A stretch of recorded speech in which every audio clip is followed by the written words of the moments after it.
All right, another video for 1.7 in your book, which deals with inverse functions. The goal of this video is to talk about what are called one-to-one functions. And where this stems from is, in the previous video, I kind of made the argument that there's three key ideas that you need to understand about inverse functions. And the third of the three is that not all functions even have inverse functions. That only specific functions, what are called one-to-one functions, even have inverse functions that exist. And you might be like, wait, how's that possible? How could there be a function that doesn't have an inverse function? Well, that's the question I want to answer in this video. To answer that question, I have to remind you of something that at some point you probably knew about functions. It's what I refer to as the defining characteristic of a function. There's lots of different ways to state this defining characteristic. The way I think makes the most sense is this little sentence here. It's that no input can have more than one output associated with it. What am I talking about? Let me draw you some pictures. The idea here is it's totally fine to have two different inputs that lead to the same output for a function. So for example, maybe I have some function here and I put the number 1 in and the number 4 comes out. But then when I put in the number 5, let's say, the number 4 also comes out. And you're like, oh, that seems problematic. Doesn't that go against this defining characteristic? No, it's totally fine to have two different inputs with the same output. What's problematic is when you have two different outputs associated with the same input. This is saying no input can have more than one output associated with it. So it would not be a function if I put the number 4 in and the number 1 came out, but then I put the number 4 in and the number 5 comes out. Like my machine, my function has to be consistent. I can't have a 1 and a 5 as an output associated with this input of 4. This is totally fine. This is not fine. I can even give you an example where this shows up. If we look at f of x equals, x minus 3 squared, I think will do the trick. Right? If you put 1 into this thing, 1 minus 3 is negative 2, and negative 2 squared is 4. But if you put 5 into this thing, 5 minus 3 is positive 2, and positive 2 squared is also 4. This is a perfectly legitimate function, and it kind of demonstrates that it's okay to have two different inputs with the same outputs, but this is not a function. I mean, I could write an equation that would make this happen. I could say f of x, and I'm hesitant to even write that because this kind of implies that it is a function if I even use this notation, but I'll cross it out in a minute. F of x equals, let's see, x minus 1 plus or minus 2, right? So if I take an input like the number 4, 4 minus 1 is 3, and then 3 plus 2 gives me 5, but 3 minus 2 gives me 1. This would not be a function because it would violate this defining characteristic of a function.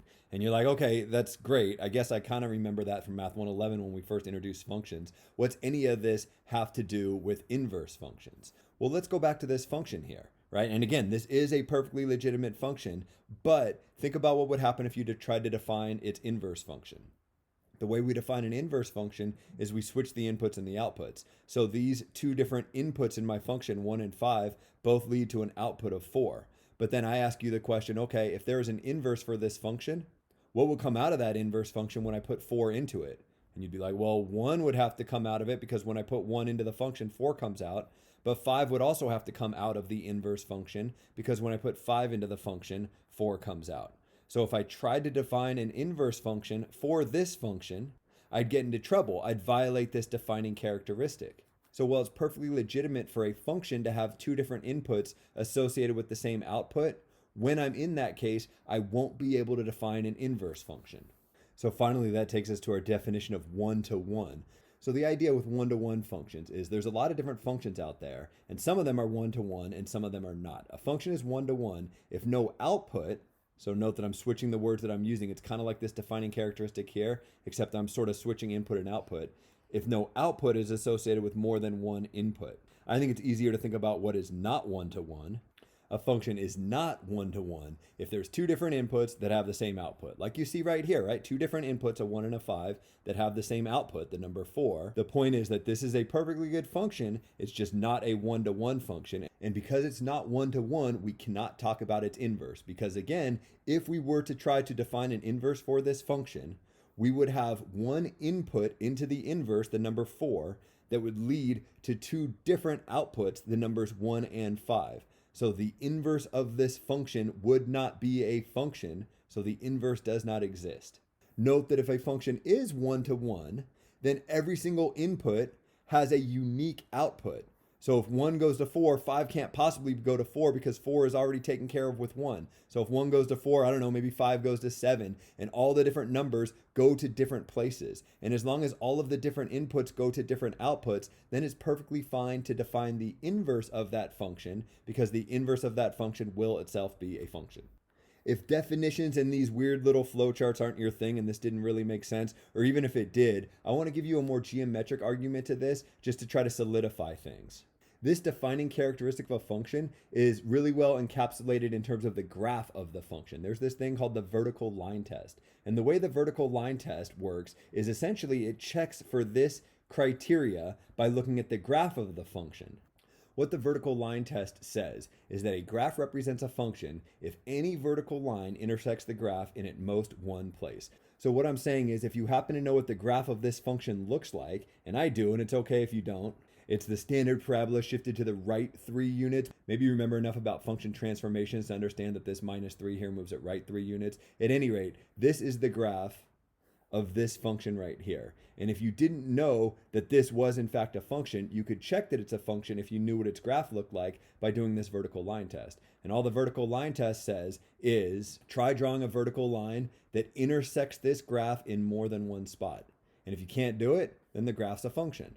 This specific graph passes the vertical line test because no matter which vertical line I draw, it's only going to intersect this graph in one spot. There's no line that you can draw going straight up and down that would intersect the graph in more than one spot. So this thing passes the vertical line test. Remember that even though this was a function, it was not a one-to-one function. And the reason it was not a one-to-one function is because two different inputs, the numbers 1 and the number 5, had the same output, the number 4. I can demonstrate that in my picture. Here's 1 and here's 5.